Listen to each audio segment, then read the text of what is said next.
Okay, welcome to Western Tradition Learning Center.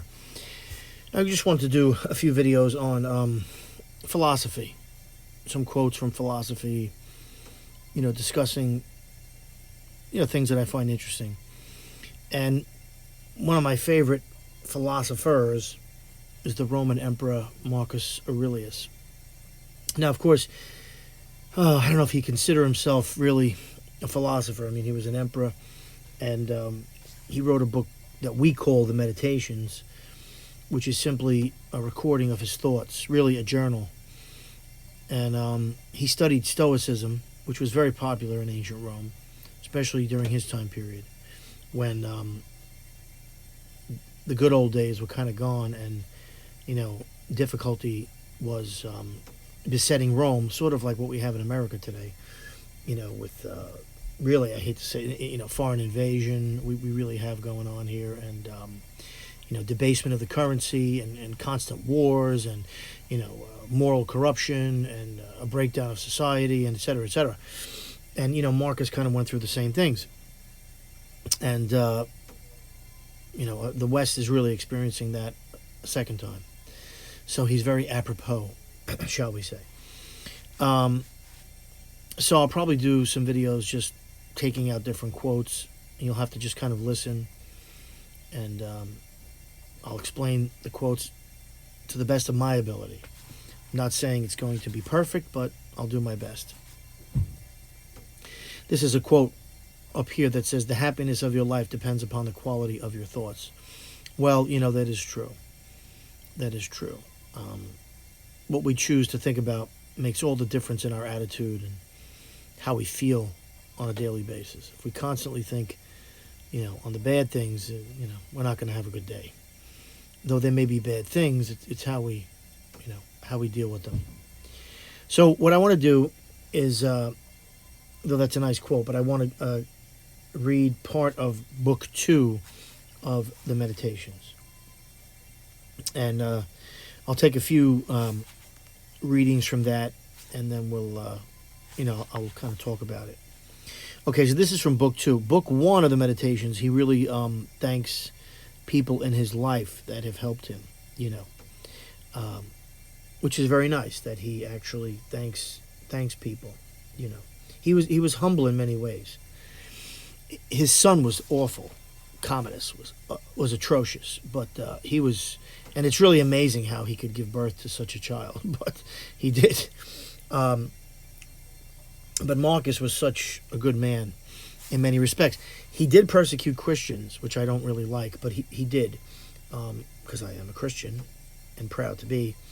And he persecuted them because he felt it was undermining, Christianity was undermining the old ways that he thought would keep the empire together. But there was a lot more going on than just that, Anyway, Book 2. This is Book 2, and it looks like verse 1, the way my edition, I have the Penguin Classics edition. Anyway, begin each day by telling yourself, today I shall be meeting with interference, ingratitude, insolence, disloyalty, ill will, and selfishness, all of them due to the offender's ignorance of what is good or evil. But for my part, I have long perceived the nature of good and its nobility, the nature of evil and its meanness, and also the nature of the culprit himself, who is my brother, not in the physical sense, but as a fellow creature similarly endowed with reason and a share of the divine. Therefore, none of those things can injure me, for nobody can implicate me in what is degrading. Neither can I be angry with my brother or fall foul of him, for he and I were born to work together, like a man's two hands, feet, or eyelids, or like the upper and lower rows of his teeth. To obstruct each other is against nature's law. And what is irritation or aversion but a form of obstruction? I've always liked that reading, and it's more than a verse, of course, but I like it because Marcus is really talking about something that is very true. That every day we're going to meet people who are annoying and irritating and ignorant, especially if you live in a big city, and I do. And on a day, and I'm not perfect. Don't get me wrong, I'm not perfect. But every day I meet people who are obnoxious and selfish and do crazy things on the road, stupid things in stores. They just don't think of other people, how their behavior affects other people. They just don't think that way. And and of course I've met people who are ungrateful, arrogant, disloyal, of course, and selfish. You might meet these at work. You might have these as members of your own family, unfortunately. You might have these people, you might have these people as your leaders. We definitely do. We have got in America some of the worst leaders ever. They're not even our leaders anymore. I don't know who they are. They don't work for us though. They work for an outside force, not us. Some globalist force, but they definitely, put a stress on us, because how do we deal with these people? So he's telling us that we have to just accept that these people are ignorant of what's good and evil, which is true. And that we're really, we're meant to work with each other. People are meant to work together, not against each other. Two eyes, he says 2 eyelids, 2 hands, 2 feet, and the upper and lower rows of your teeth. And it's against nature's law, or I would say it's unnatural, is what he means, to go against each other. Conflict, it does happen in nature. It does, between, animals that are, preyed upon, predator and prey. So that does happen, or, even conflict within certain species for dominance, etc. But what he means is that we as a higher beings are meant to work together. And harmony should be our natural state. And I really do agree with that. That's why I love this quote. And he just reminds us that we are going to meet with obnoxious people, and we really shouldn't get too irritated about it. Because it's going to happen. Even if you're out in the country, you could meet an obnoxious person.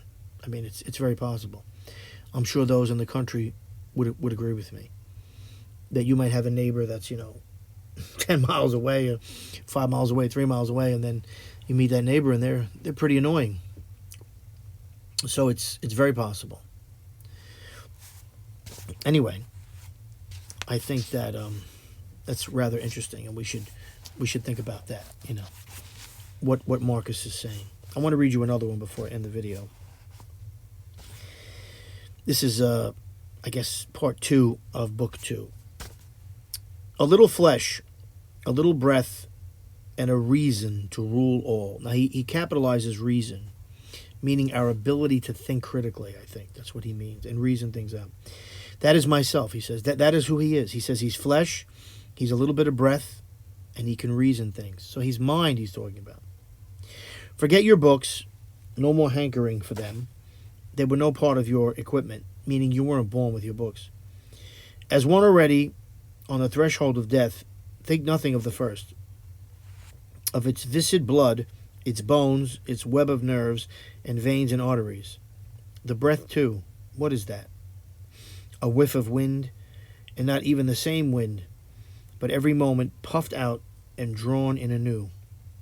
But the third, the reason, the master, on this you must concentrate. Now that your hairs are gray, let it play the part of a slave, no more, twitching puppet-wise at every pull of self-interest, and cease to fume at destiny by ever grumbling at today or lamenting over tomorrow. Another fantastic verse or section or reading, whatever you want to call it. And he's just saying how, what he is thought and flesh and breath.